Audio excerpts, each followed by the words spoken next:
Bonjour à tous, je suis Christophe Ritzenthaler et je suis le directeur du SIMPA. Donc le but de ce court exposé, c'est de vous expliquer ce que c'est le SIMPA et surtout deux de ces activités auxquelles je vous invite à collaborer. Donc le SIMPA, c'est une association, mais aussi un centre international de mathématiques pures et appliquées. Donc le SIMPA, évidemment, on joue sur le fait que le SIMPA, c'est sympa, mais en fait, le SIMPA, c'est aussi Simba. Ça vient en fait du lion. Et pourquoi? Parce que le SIMPA a été en fait fondé en 1978 comme un centre UNESCO de catégorie 2 lors en fait d'une conférence UNESCO qui avait eu lieu au Kenya. Son but, c'est de promouvoir la recherche en mathématiques dans les pays en voie de développement. Physiquement, c'est situé à Nice. Et il y a 4 pays membres pour l'heure actuelle, qui sont l'Espagne, la France, la Norvège et la Suisse. Alors, je vais vous présenter les deux activités sur lesquelles le SIMPA avec lesquelles vous pouvez travailler avec le SIMPA. Donc, la première, c'est la plus légère, c'est ce qu'on appelle les cours SIMPA. Donc, les cours SIMPA, c'est un format qui a lieu donc, toute l'année. Vous pouvez postuler toute l'année, du moment que vous avez un projet avec une personne dans un pays en voie de développement. Et donc, vous venez dans ce pays faire un cours, que ce soit au niveau master, de 1 à, disons voir, 3 semaines, et le SIMPA prend en charge votre voyage. Donc, en 2019, qui était la dernière année de vraie activité du SIMPA, on a eu 30 cours qui ont été organisés dans 16 pays. L'autre activité, c'est les écoles SIMPA. Donc, les écoles SIMPA, c'est l'activité phare du SIMPA, et là, c'est un format un petit peu plus lourd, donc je vais vous expliquer comment est-ce qu'on monte une école SIMPA.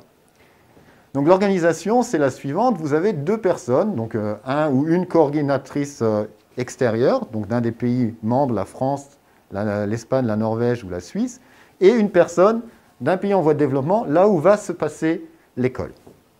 Donc ces 2 personnes se réunissent pendant l'année X pour monter un programme, et elles ne le montent pas seules. C'est vraiment là un point sur lequel je veux appuyer. Le SIMPA vous aide à monter le dossier à travers en particulier ses responsables scientifiques. Donc il y a des échanges qui se créent et pendant cette période, donc, vous organisez un programme scientifique qui peut être constitué de cours, de TD, de TP, mais aussi de mini-projets si vous avez envie, et vous réunissez une équipe pédagogique. Voilà les responsables scientifiques. Donc comme vous le voyez, ils sont répartis par par zone géographique d'expertise. En année X toujours, donc vous passez au conseil scientifique du SIMPA qui regarde l'adéquation du programme avec aussi les qualités pédagogiques comme l'implication des étudiants et des étudiantes, l'impact régional de votre projet pour savoir s'il y a une vraie continuation de celui-ci par la suite, l'équilibre du budget, l'implication des femmes et la proposition d'activités annexes comme par exemple l'organisation de tables rondes autour de problèmes éthiques ou des activités périscolaires.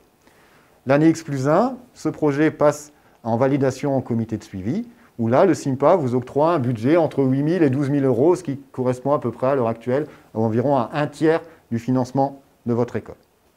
Et l'année X+2, voilà, c'est la concrétisation. Vous avez votre école qui peut se tenir dans le pays.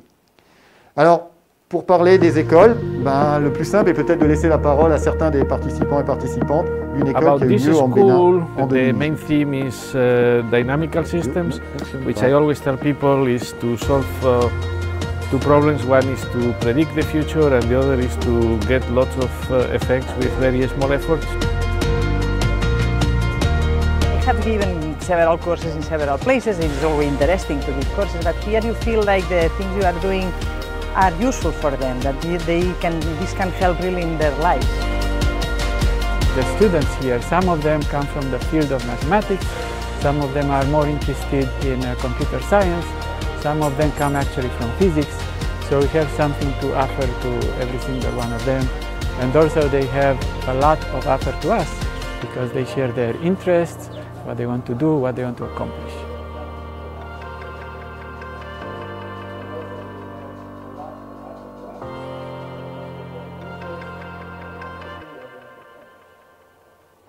Et je vous laisse avec ce dernier transparent qui résume comment est-ce que vous pouvez participer. Merci.